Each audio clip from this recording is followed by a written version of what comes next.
Hello and welcome to this RedMonk Conversation. My name is Kate Holterhoff. I'm a senior analyst at RedMonk, and I have a very exciting guest today, Alex Moore. He is the executive director of Open Web Advocacy, more often known as OWA. Alex, thank you so much for coming on the Monkcast to chat all things mobile development with me. Thanks for inviting us. It's a pleasure to be here. Okay, well, I am super interested in the history of the OWA. I was actually surprised by how lengthy the Wikipedia page is and all the good work that you folks are doing. So I guess before we start digging into what's top of mind right now, can you talk about who the OWA is and what you are advocating for? So OWA was basically formed from a loose group of software engineers who came together to try and fix browser and web app competition on the web. And so our overall aim is just to have fair and effective competition for browsers and web apps on all platforms. And specifically, our main focus is mobile devices because that's the web is very successful on desktop, but it's kind of been squeezed out on mobile due to anti-competitive behavior of the gatekeepers. Okay, that makes sense. And talk to me about the history. When was the OWA founded? So we started in early 2021 and been waiting for features from Apple for about 10 years. The main ones being install prompts for web apps and notifications, which we'd identified as the biggest blockers for web apps taking off. And we tried very, very hard to get Apple to do it. So we were messaging their top engineers. We were petitioning them. We were posting on WWDC saying, look, we need these features. We can't produce apps without them. Safari's got lots of bugs. Please, can you get a bigger budget from your VPs?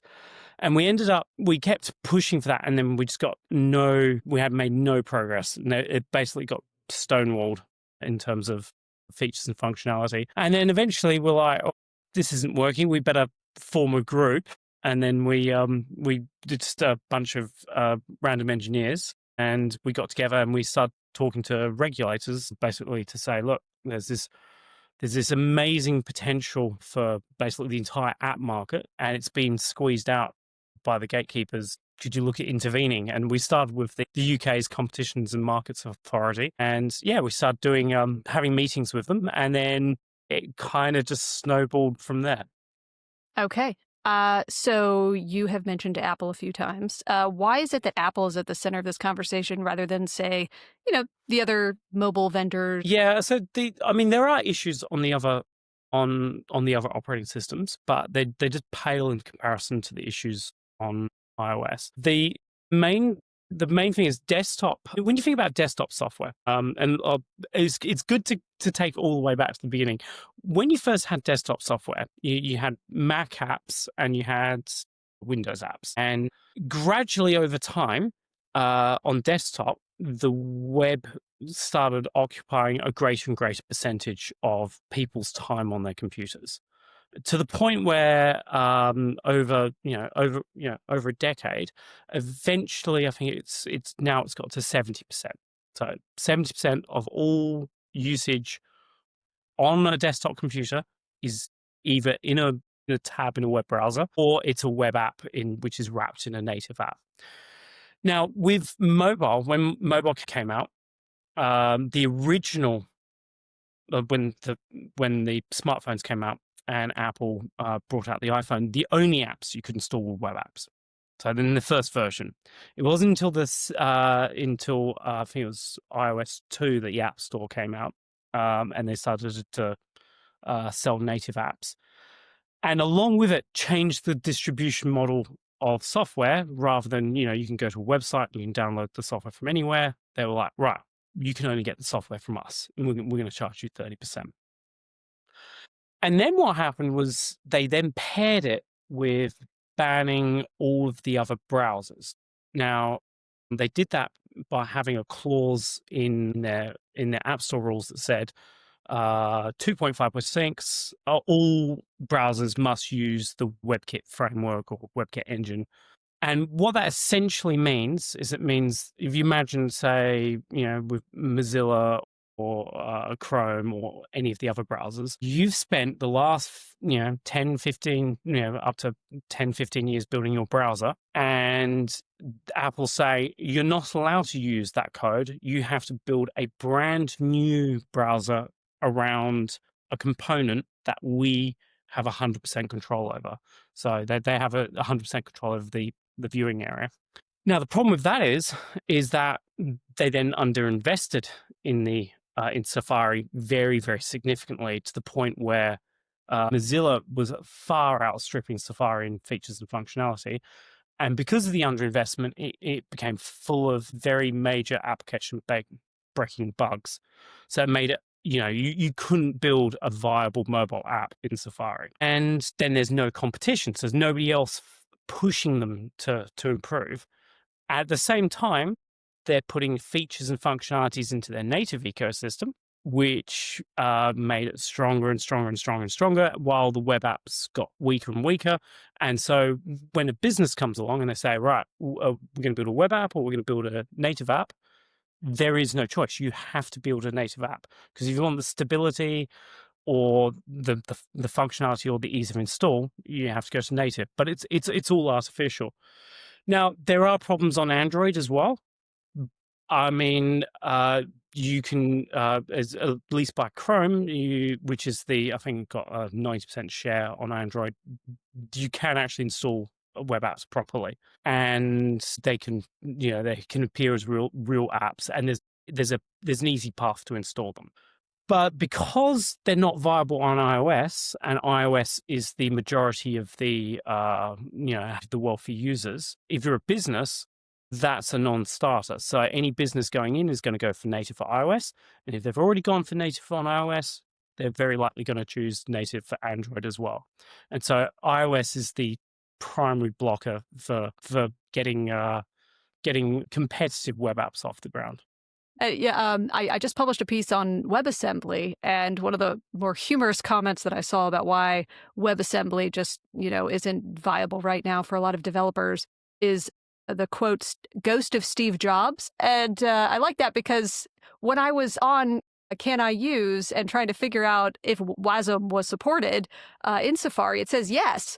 But then when I talk to developers, they say, no, actually, promises isn't, and we need that. And I said, oh, so the research for that actually taught me to be a little more cynical of Can I Use that I have been historically. Yeah, and from their point of view, it makes complete sense. I mean, if you're Apple, you want apps to work best on your operating system, because that's what gives you the competitive advantage for Android. The threat of web apps for them is enormous, because what it means is that web apps are equal on all devices.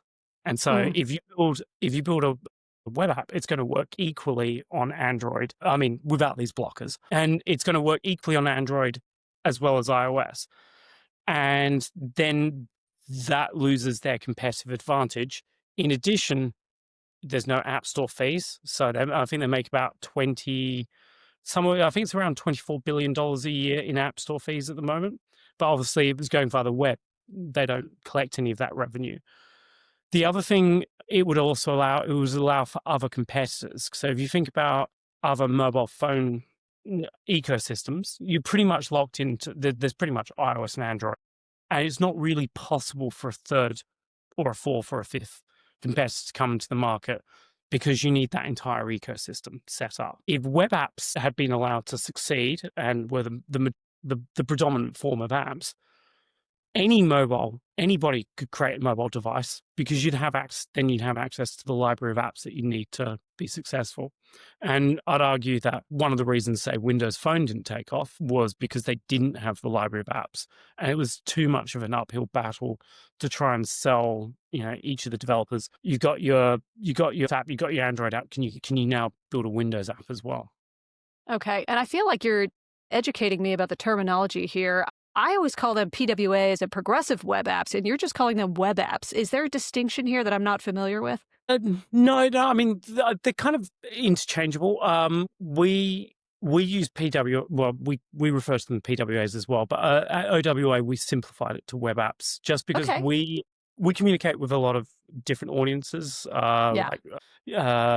so governments and regulators, and simplifying it down to web apps is just a lot easier because it's just, I suppose web apps, you could say, more includes things like just any app in a browser, any application in a browser doesn't necessarily have to have offline functionality, whereas PWAs um, were deliberately around. It's more like what features and functionality you'd expect in a mobile app. It works offline. It's got its own local data storage. It's installable and having that set of features. And I just want to respond to what I hear often when I speak to developers who really are cynical about the eventual success of web apps. And they just say that native apps work better. And they sort of dismiss the PWAs as just not being realistic, as much as they maybe ideologically agree with all the points that you're making here. What is your response to folks who are skeptical of PWAs being able to function at the level of native apps? Yeah, so the way I like to think about it is at the end of the day, what you're talking about in terms of the difference between native apps and web apps is, do you really think that web apps do not have the capability of painting to the screen 60 frames a second and doing the kinds of interactions that native apps can do at the same ease of use? And then that's really what it comes down to. And I haven't seen any evidence of that so far. Obviously, if you're talking about things like high-end games, you need high-end game framework. So that's kind of, it's not part of the web. It's more like a third-party company producing the framework that can facilitate the production of those games. But if you talk about all of the other apps that we use day to day, there is no reason that the web can't compete. Now, there's there's a couple of really good examples of software that's been built in the web, which you wouldn't think previously you wouldn't have thought was possible. So a great example is Photoshop. They ported the entirety of desktop Photoshop into a web browser. And if you think of, and there's not a rebuild. That's the original Photoshop code, which they redid in WASM and built an interface for. And if you can build a software as complicated as Photoshop in the web, then all of the other software, which is arguably significantly more simple, is also possible. And then in terms of all the other features and functionality, I mean, offline storage is solved, installation works great. And then, so if you think of the features and functionalities that we're missing from native, most of them are artificial. They're just Apple's, and again, mainly from Apple as well. They've refused to provide an easy installation process, and there's no competition. So there's nothing pushing them to invest significantly so that the lowest common denominator across the browsers is at a higher level. All right. So I like that. I should just push back and say, well, take a look at Photoshop. This is a manufactured argument. They run just as well as a web app than they would as a native app.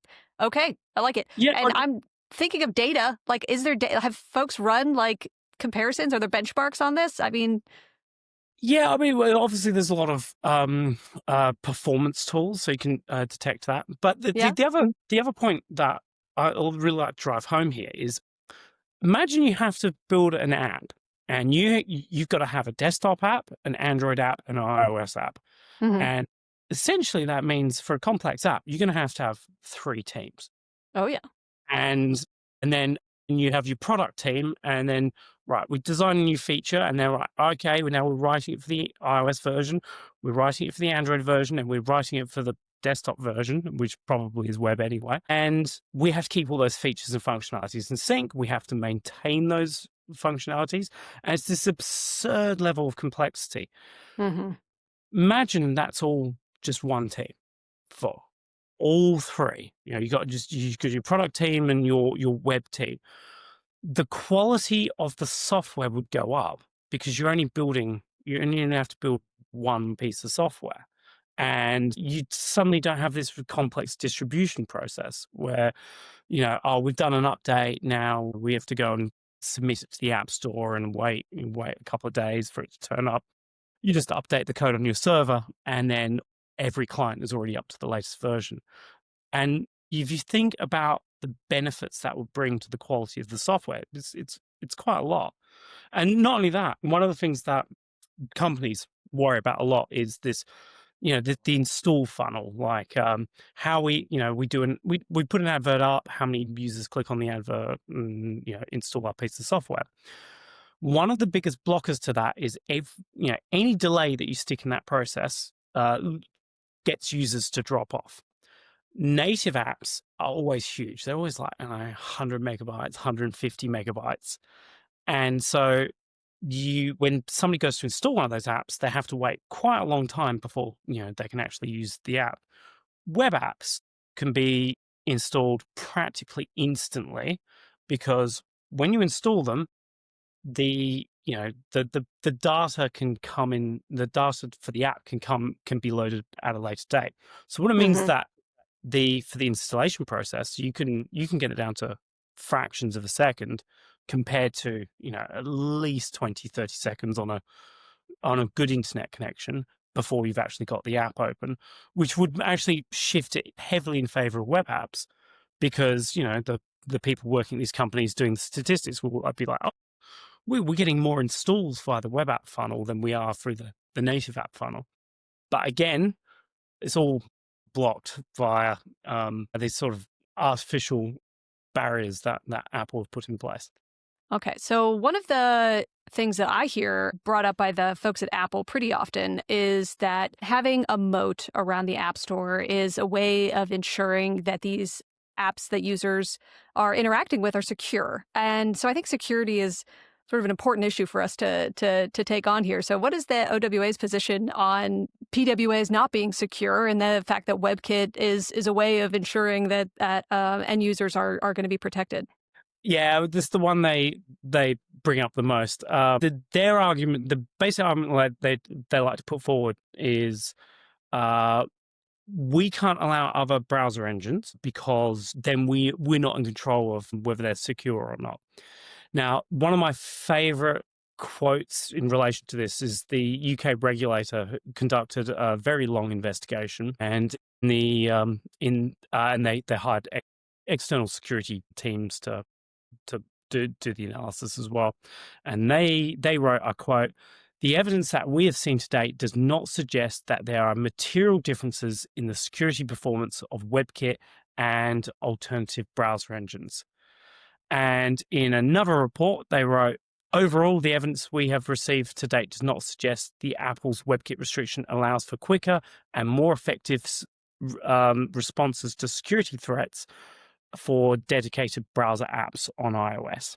So in both of those cases, both for browsers in general and for web apps, they found no evidence that Apple was doing a better job.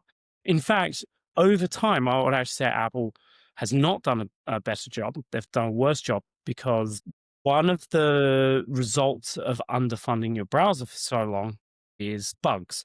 And then bugs is typically what leads to security issues. Now, one of the other things that you have to think about as well is it's really comparative security. So you have to think, is the security of, say, Apple's browser so much better than, say, Mozilla's or Chromium, which is Google and Edge, that it's so much worse that it's better not to have any competition in the browser space? And the answer is just, obviously, it's not worse. I mean, you couldn't honestly say, and Apple couldn't honestly say that Mozilla's doing such a poor job of security, we can't allow their browser onto our operating system. And when you look in that perspective, it starts becoming pretty obvious that the reason they're doing it is not because they care about security. It's because they care about protecting their monopoly. And in fact, did allow those other browsers on iOS, it would probably improve security, because it would bring competition to iOS, which would force Apple to spend more money on their own browser.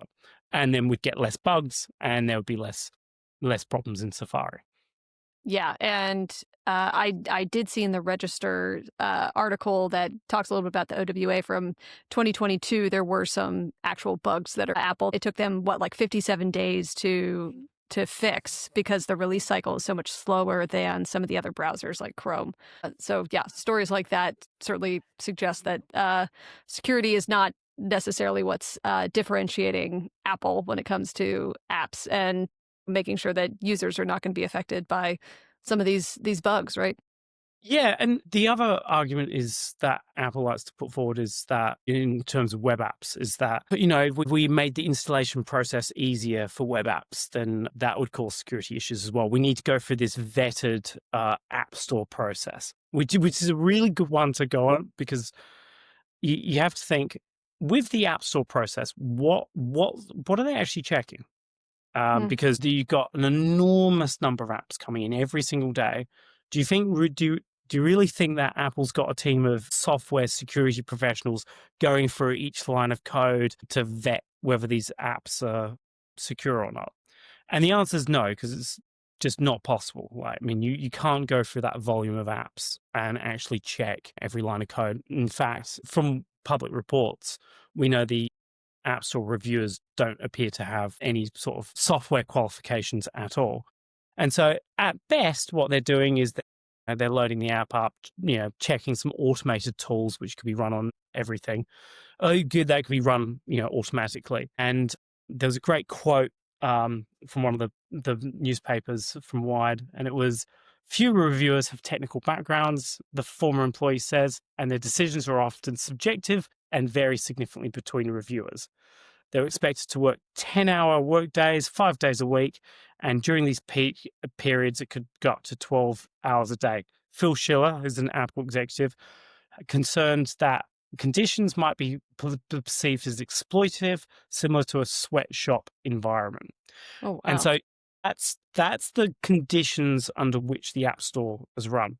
Now, the other problem is that the native app environments were built relatively quickly, and they believe they have the protection of this review process for security.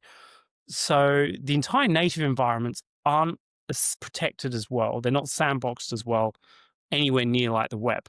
Because you think about the web, you think, what are the consequences of any random website being able to say access your banking tab? And I mean, they're really significant. So over the development of the web, everything has been so incredibly hardened to prevent that from happening that it's very rare that anything can break out from one tab to access another tab. That's not the same case on mobile. Mobile ecosystems have significantly more security flaws because they got developed in a far shorter time and aren't sandboxed as heavily. And so one of the things with web apps is that because the environment is secure by default, we would actually say it massively increase security rather than decrease security, because the security really comes from the platform rather than some review process. So I am interested in some of the advocacy work that the OWA has done, and sort of laughable in the US because legislation on, most recently, AI at the federal level just, it's not going to happen. And it seems like maybe in the EU and the UK, things are moving a little bit more quickly. So I am interested specifically in how the UK's CMA and the EU's DMA is approaching this question. Yeah, so the start with the EU because they came out first. They brought out the Digital Markets Act, which is probably the most wide-ranging piece of digital legislation that's ever been written. And they basically have a whole list of do's and don'ts. And it covers a whole bunch of stuff like steering for external payments, alternative app stores, messaging apps, and the ones that relevant to us, to our advocacy work, would be they explicitly prevent a ban on browser engines. And so, oh wow, and so what that in theory, what that means is that in Europe now you should be allowed to bring your own browser on iOS with your own browser engine. But obviously in the years since the DMA has come into force, Apple has put all these sort of artificial roadblocks in the way to try and make it, make it unfeasible for other companies to actually release, to invest the money to build a browser with an alternative browser engine on iOS. Now, the main thing they're doing there is they've said that in order to release your app in the EU, you have to basically ship it as a separate app. You have to get all your customers to go download and load a new app, which in terms of business terms is just too difficult. And then, like for example, Mozilla said Apple was going to try and make it, Apple was making it as painful as possible for that process. In the UK, they've just come out with the DMCC, which is a new law which basically lets the CMA, the UK's regulator, can create bespoke codes of conduct for each gatekeeper. So what it lets the CMA do is that they do an investigation, they designate a gatekeeper, then they do an investigation specifically into that gatekeeper, and then they go, right, you now have to do this, this, and this, and this. So unlike the DMA, which is a prescribed list of things that apply to the gatekeepers, and you can just look at the list, the CMA is going to come along and they're going to give specific, codes of conduct for each gatekeeper, which has the advantage of it can be quite flexible, but it has the disadvantage of, until we get to the point of those investigations and the outcomes of those investigations, you don't quite know exactly what we're going to get out of the end of it. But the good thing is that the CMA is going to be investigating both browsers and web apps early next year. So we're hoping that we should see some good news. And it looks very heavily like they're going to also overturn Apple's browser engine ban as well. Oh, wow. That is big. Okay. Well, I've already complimented Alex on his photo. It was before Congress, correct? That is on the Wikipedia page for the OWA?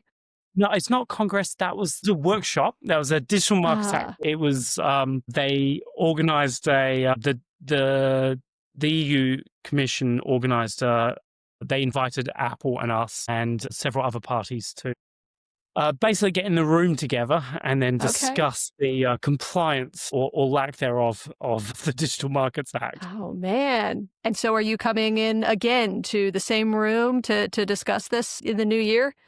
Yeah, possibly. It happens almost, it's happened, normally they organize one a year. So we normally attend and talk about the progress that's happened over the previous year, and then discuss what things that we're not seeing implemented. And it normally gets quite fiery. So if you go back for our blogs, there's quite a lot of videos of asking Apple very direct questions about their non-compliance. So. Oh my goodness! Well, I here am calling for a new photo for Wikipedia to demonstrate that you're still out there fighting the good fight, making sure that we've got an open web when it comes to mobile apps, and that's amazing. It looks very official. I'll say that much. Thank you. I was impressed. It's a very long Wikipedia page. I'll state this again. This is, it's exciting. So talk to me about the Japan Smartphone Act and the US's DOJ case against Apple. I mean, it sounds like, I'm kind of focusing here on Europe where a lot of this movement seems to be happening, but this is a global movement, correct? Yeah, so Japan Smartphone Act, for us, it's a global movement. In fact, we've been trying to talk to as many regulators as possible. The Japan Smartphone Act came from quite a while ago. I think they called the Headquarters for Digital Market Competition, which was a department under the Prime Minister, started an investigation. And they were investigating smartphones. And so we spoke to them and we talked to them about, all the issues we've just been speaking about. And they've pretty much done the same thing where they've now prevented Apple from banning browser engines, but along with a whole bunch of different interventions into app stores and steering and similar things that you'd see in the EU's legislation and the UK's legislation. The Japan Smartphone Act is about to start in December. So that comes into practice in December. So we're very, very close to that. The DOJ case, the DOJ Apple case, is a really interesting one. Basically, the crux of the case is the DOJ is asserting that Apple is essentially making its phones worse for its own customers to suppress competition. Whoa. And one of the examples of that was that in their list was they did list Apple's browser engine ban and its impact on web apps. And there's a lot of focus on middleware in the case as well, and middleware being, platforms that you can use to build interoperable apps on top of it, which browsers are one case of middleware. And what we're hoping with the case is that will lead to the same prevention of this anti-competitive conduct in the US as well. But unfortunately, you do have to win in every jurisdiction, because there's no global jurisdiction where, if you win in one location, that Apple's then compelled to do it globally. We just hope that eventually it gets to enough jurisdictions that, they give up and they go, all right, game's up now. We'll allow competition everywhere. And then, the web, hopefully then we can actually get to a point where the web can start succeeding on mobile, where it's, where previously it's been squeezed out. Yeah, absolutely. Okay. So we've talked a little bit about what the OWA is doing. How can folks become more involved? I suspect you're not alone in feeling like these are necessary conversations to have. Are there opportunities for folks? A lot of our listeners at RedMonk are going to be developers. Are there ways developers can become more active in the OWA, or maybe just uphold practices that you see as more positive? Are there things consumers can do? I suspect there's even some folks that have more of a legal bent. How do we move this initiative forward for those, of course, who agree with you? Well, yeah, no, this is a global battle, so we have to win in every jurisdiction on the planet to push this forward. We've got a great team of volunteers at OWA. Obviously, everyone's got their own jobs and their businesses, but we have people that volunteer their time to do all sorts of stuff in terms of advocacy in their particular country. And so quite often there'll be an investigation in one particular area, and then we'll team up with the people in that country to go talk to their government or regulator. And things like, the entire website is totally built by the team of volunteers. In terms of getting involved, we'd love for people to come help out.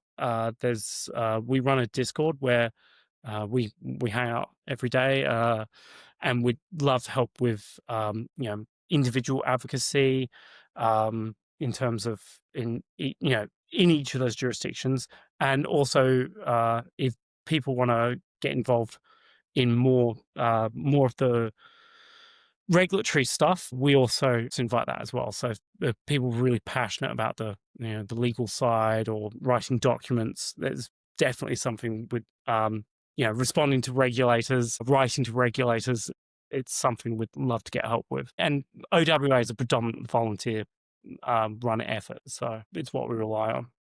All right. And how are you funded, by the way? Is this something where folks can make donations?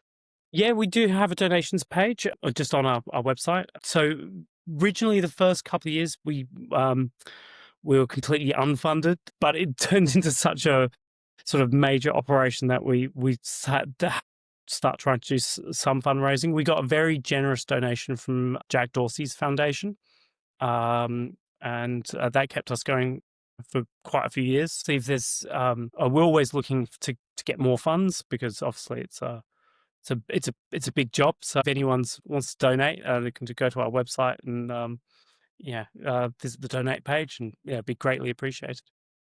Okay. And you mentioned the blog. Are there other avenues for outreach? So folks can certainly join the Discord, it sounds like. But I mean, does the OWA have a social media account anywhere? Yeah, we do. We're on, I think we're pretty much, we're on LinkedIn, Blue Sky, X, Mastodon.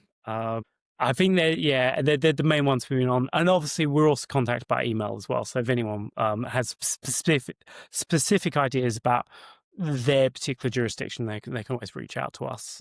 If they want to get involved, to just either join our Discord or send an email or hit us up on any of the social media websites that we're on. Fantastic. And final, just CTA, like how should we be acting in this current climate, especially for folks who are concerned about these issues?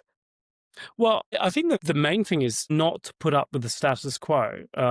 Is that these gatekeepers, and predominantly Apple, have deprived us of the advantages of the web on mobile. We used to live in an environment where we had this direct customer to business relationship and all of the advantages the web has brought us, including how all of those big companies got started in the first place. And for some reason on mobile devices, that's been taken away. And then now we're forced to go via these gatekeepers to get access to our software. It doesn't have to be like that. It can be just as good as what desktop is. It's just we have to push for it, and we have to push regulators to intervene. And if we're successful, then we could end up with a renaissance of the software market and lead to sort of better quality, cheaper software, which will then lead to significantly more innovation. And you've got to think, innovation doesn't come from the gatekeepers. It comes from the little, the little tech. And if we lower the barriers of entry and we lower the costs, then things that would have never existed are going to be possible because they're made affordable. And it's really the sort of vision that we have for the future is one where the web can compete properly and that it provides a universal, right once, works everywhere platform that just serves everyone without gatekeepers sticking themselves in the middle. Right on. Yeah. At RedMonk, we have long extolled the virtues of open source. We talk a lot about licensing. And so I love this chance to discuss the importance of the open web, because I see these conversations as deeply intertwined. And I think it gets to that, I don't know, I like to call it sort of the anarchic view of software, like this is the vision of technology that's full of tinkerers and folks who just, love the ability to share and to not be stuck behind moats or walls where they're forced to only use apps that are prescribed, right? That they have the ability to dig in and have that sort of ownership and visibility into what it is that they're consuming. Because I think more and more, especially on our smartphones, we don't have visibility into that. And I think things are only getting more opaque as we move towards our AI overlords, present, whatever. Yes. Yeah. Yeah, and also the barriers to entry as well. I mean, and you talk about the tinkerers. I mean, if you're tinkering and you want to produce an app via the web, it's so simple. Whereas, you're tinkering and you have to distribute by all these different app stores. It puts that barrier up significantly higher. And we want to bring it back to the tinkerers, but that also is what's important for the businesses as well. So, I mean, come full circle back to the original vision of the web. All right. Well, I think that is a good, optimistic place for us to end on the tinkerers, my favorite kind of developers. So let me go ahead and wrap up there. I have really enjoyed speaking with you, Alex. Again, my name is Kate Holterhoff. I'm a senior analyst at RedMonk. If you enjoyed this conversation, please like, subscribe, and review the Monkcast on your podcast platform of choice. If you are watching us on RedMonk's YouTube channel, please like, subscribe, and engage with us in the comments.